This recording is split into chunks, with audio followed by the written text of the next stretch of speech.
Hi everyone, today I'm talking about The Children of Hùrin by J.R.R Tolkien.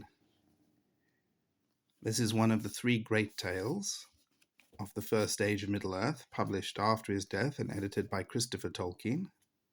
Just a couple of warnings. One is there might be some spoilers as I ramble on about the book, so if you want to go in completely blind, then turn off the video now, go read the book and come back later. I'll try to keep them to a minimum, though.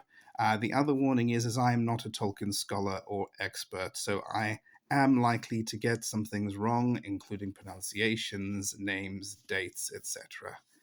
Okay. The Children of Hùrin was published in 2007, so not that long ago after his death, and edited by Christopher Tolkien. It has appeared in other forms before, most notably the Silmarillion in the chapter of Turin Turambar, and in Unfinished Tales, in the Narn, or the Tale of the Children of Hùrin. This book, Christopher Tolkien has edited all the versions, all the most complete versions of the story together, the tale together, to make a complete cohesive narrative, which can be read as an epic fantasy novel. I'll take a look at the book first, and I'll discuss it. So this is the dust jacket. The illustrations by Alan Lee. We've got Turin on the top, on the cover, with his helmet with the dragon on top there. In the back,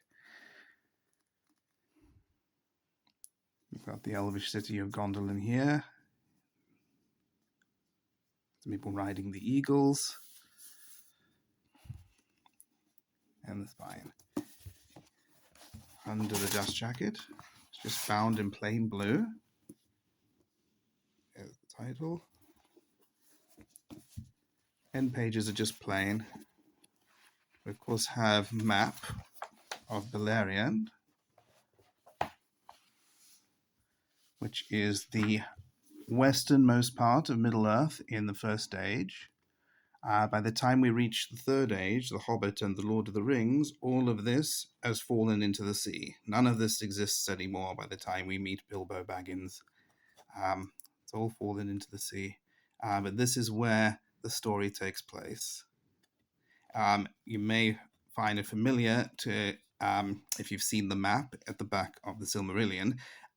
This is a slightly less detailed map than that one, as it only really includes the part of Beleriand which is in this tale.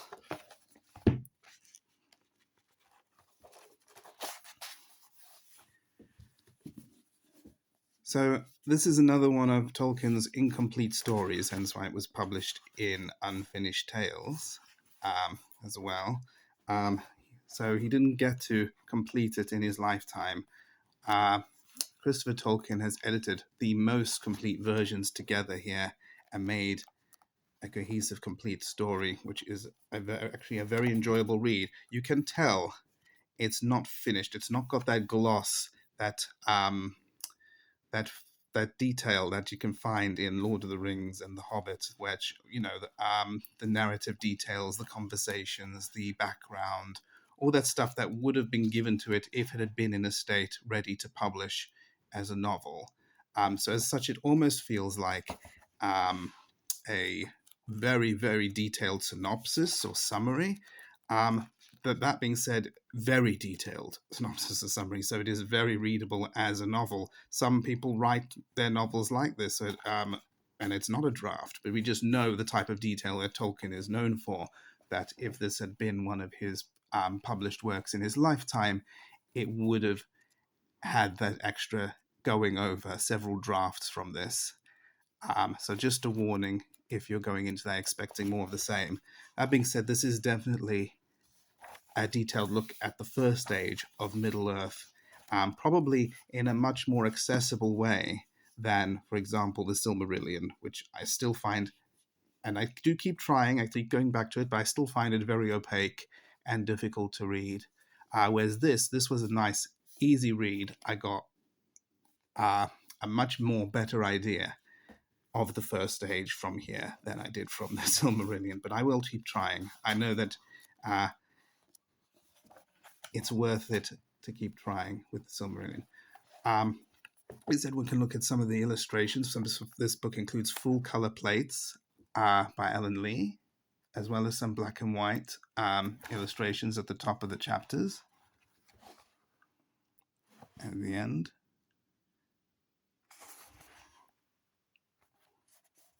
I recognize that.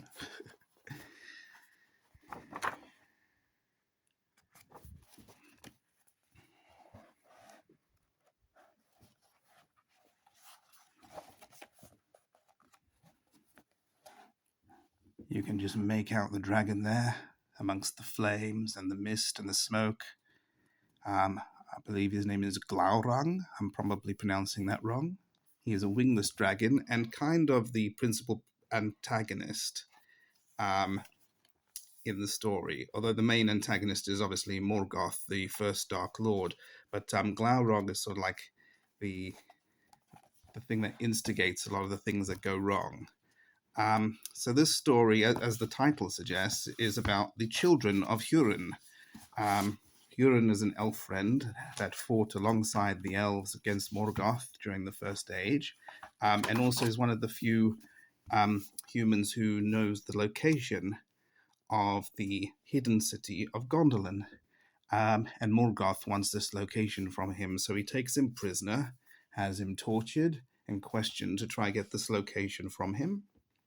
And he refuses to give it up, so Morgoth curses him. He curses him and his entire family and bloodline to suffer and die horribly.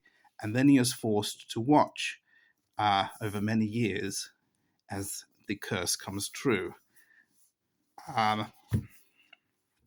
So the main protagonist we follow is his son, Turin, and all his adventures and travails and misadventures that he goes through until he meets a very, very tragic end.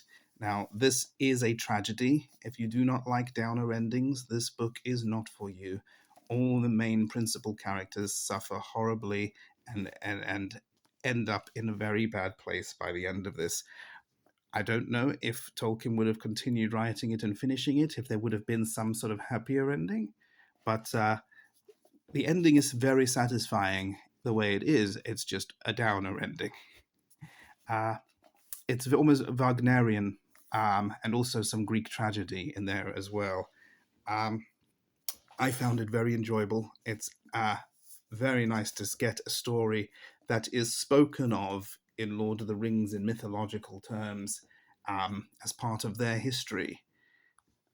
And to get a better, closer look at the First Age without having to decipher archaic, opaque language.